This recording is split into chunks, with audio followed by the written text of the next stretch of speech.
So, after the topic solubility of solid in a liquid, we are on the next topic, that is solubility of a gas in a liquid.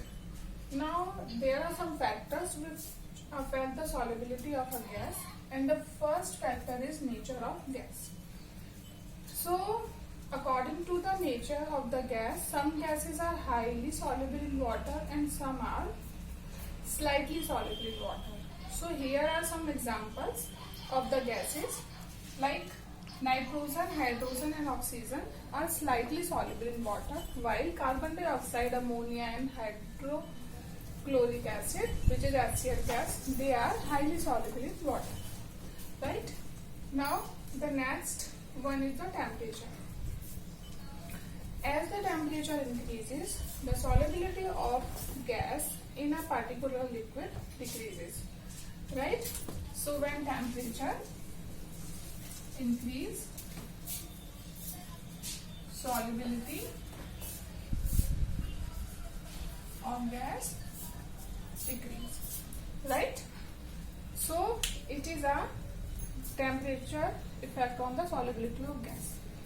There is a exception in this factor, according to which the helium or inert gas is slightly increase the solubility with increase in the temperature.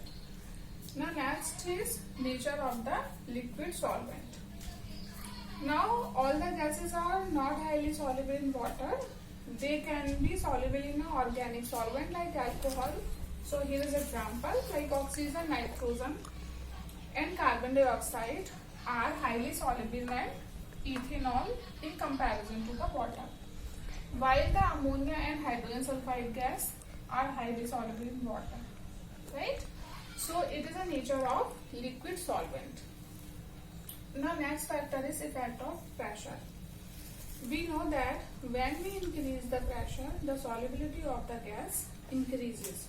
So as the pressure increases, solubility also increases. For example, the soft drinks are sealed with the high pressure because of the solubility of the carbon dioxide gas. So CO2 is a gas, so it can be only dissolved in a liquid at high pressure. And when we open a bottle, the pressure inside the bottle decreases and it comes according to the atmospheric pressure. So the bubbles of the gases escape out from the bottle. So as pressure increases, the solubility of a gas is also increases. Now to define the solubility of a gas, how it depends on a pressure, a scientist Henry gave his law. So it is called the Henry's law. According to the Henry's law, as the pressure of a gas increases, the solubility of a gas also increases in a liquid at constant temperature. So the temperature should be constant. Now after that, in the same scenario, Dalton also gave his law. He said that now he used the term partial pressure in place of the pressure which Henry used. So he said that solubility of a gas is directly proportional to the partial pressure at constant temperature. Here we should note that temperature will be constant at constant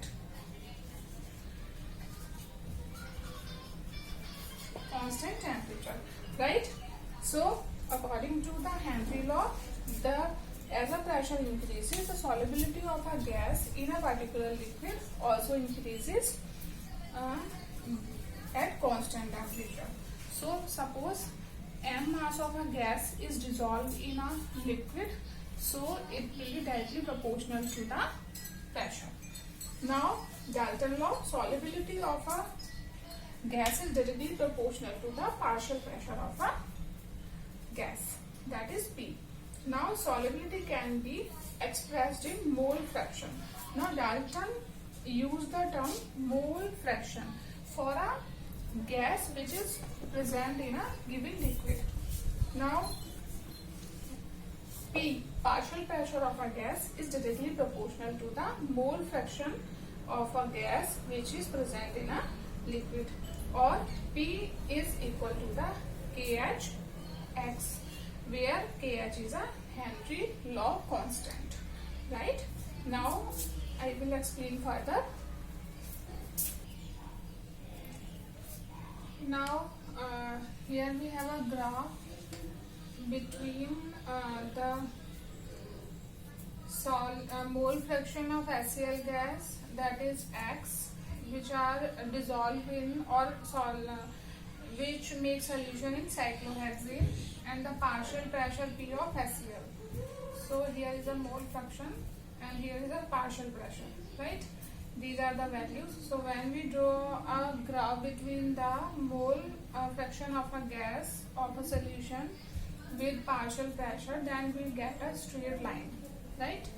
And this slope is a value of KH, so which is equal to the value of PX, that is partial pressure and the mole fraction of a gas.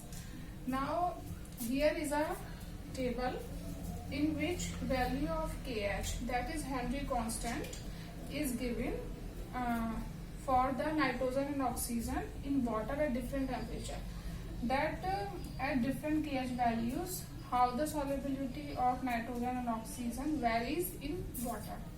Now we know that the value of KH or Henry constant will increase, then it will decrease the solubility of gas in a solvent or a given liquid. So as the value of KH increases, solubility of gas decreases. Now we will see or observe these values in a table in which here nitrogen and oxygen are given and temperature in Kelvin is given and the KH values are given. So at 293 Kelvin, the KH value for the nitrogen is 76.48, and for the 303 Kelvin temperature, the value of KH for nitrogen is 88.84. Now for 293 Kelvin temperature, the KH value for the oxygen is 34.86, which is quite low in comparison to the nitrogen here, and the value of KH for oxygen at 303 Kelvin is 46.84. So these two values are very low in comparison to the value of KH of nitrogen in these temperature. It means what?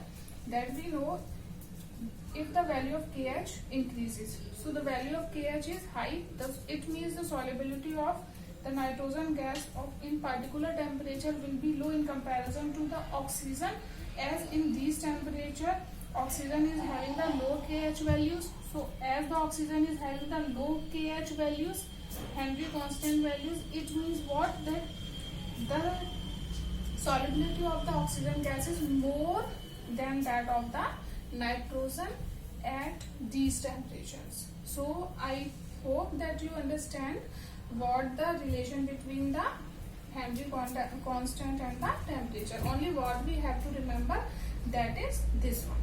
So value of KH increases, solubility of a gas decreases in a particular liquid or solvent or water, right? Now we will go to the next topic.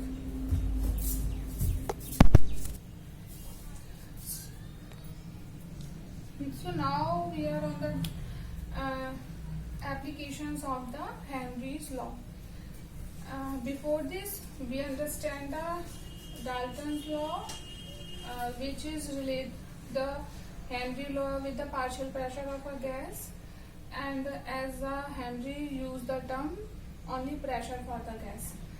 Now application of the Henry law, as we know that as the pressure increases, the solubility of a gas increases in a particular liquid or solvent. So its application is, we can see in a soft drinks. So the soft drinks are sealed with high pressure as dissolved carbon dioxide is found there. Next is scuba divers which go deep in the sea. We know that when the divers go deep in the sea, the pressure of the water increases, so the solubility of the gases like nitrogen increases.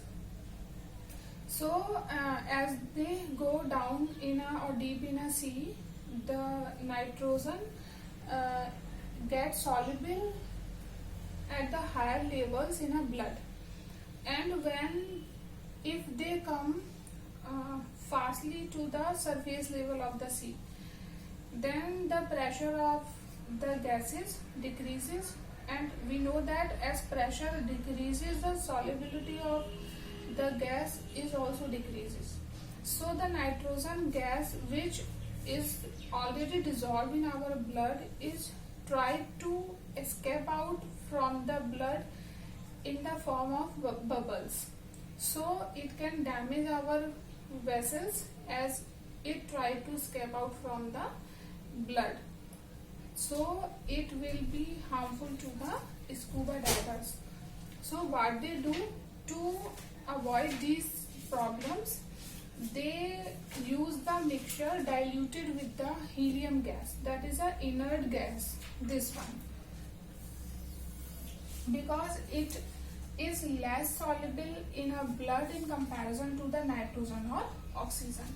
So they use the mixture of oxygen and nitrogen with helium to make it dilute. So the percentage 11.7% helium with 32.1% oxygen and 56.2% nitrogen. As nitrogen is also found in a large quantity in comparison to the other gases in the atmosphere also, so we will also take the amount of nitrogen large here, because in atmosphere also nitrogen is present in the large quantities in comparison to the other gases, right? Next, when we go at high altitudes like on mountains, so mountaineers experience difficulty in breathing because the pressure of a gas decreases at high altitudes. So as the pressure decreases, so the mountaineers feel difficulty in breathing, because due to the decrease in pressure, solubility of the oxygen gas in our blood also decreases.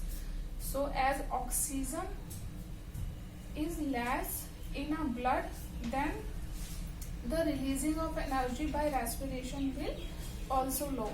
So the person feels weakness at the time, right?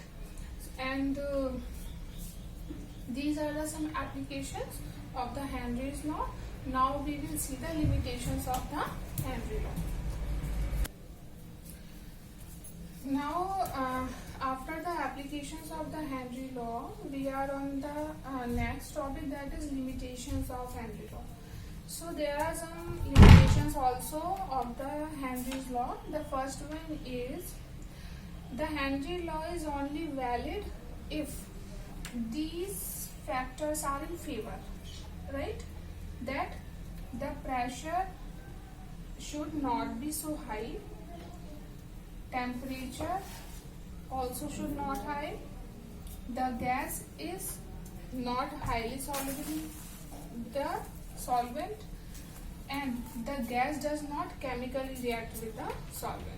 So if these four factors are in favor, then only the Henry law is valid. Means pressure should not so high, temperature should not so low, and gas is not highly soluble in a liquid, and gas does not react chemically with the solvent, right? Now we will go to the next topic.